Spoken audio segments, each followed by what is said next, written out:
Well, it's the Jewish holiday of Purim today, and all across Israel and the West Bank, observers are celebrating by getting dressed up in costume to mark the story of the biblical Queen Esther's crusade to save the Jews in the ancient Persian Empire. Let's go to those parades now, beginning with our Mike Wagenheim joining us from the West Bank city of Hebron. And Mike, there is hardly another place I can think of where this religious narrative I just told clashes so obviously with the political reality.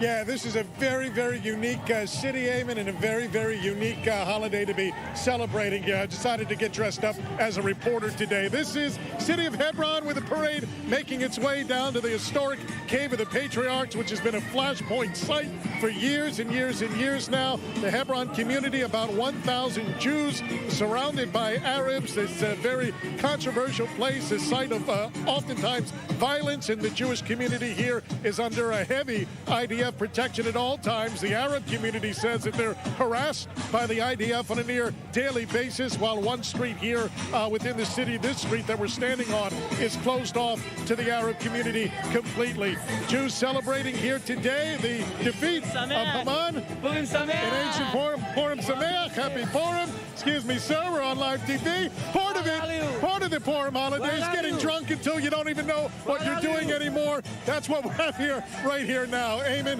the parade continues for about another half hour down the street here, making its way to the Cave of the Patriarchs, again under very heavy IDF protection as usual here in Hebron.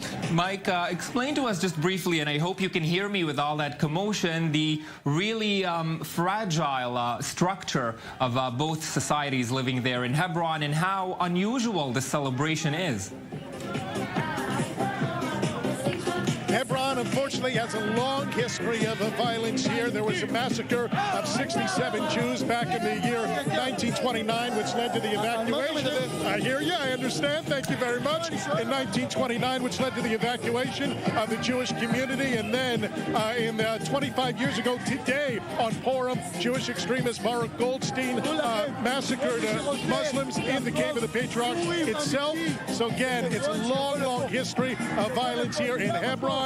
But revelry today, there's no talk of that. There's really no talk of politics. There's no talk of anything except celebration here today in Hebron. All right, Mike Wagenheim.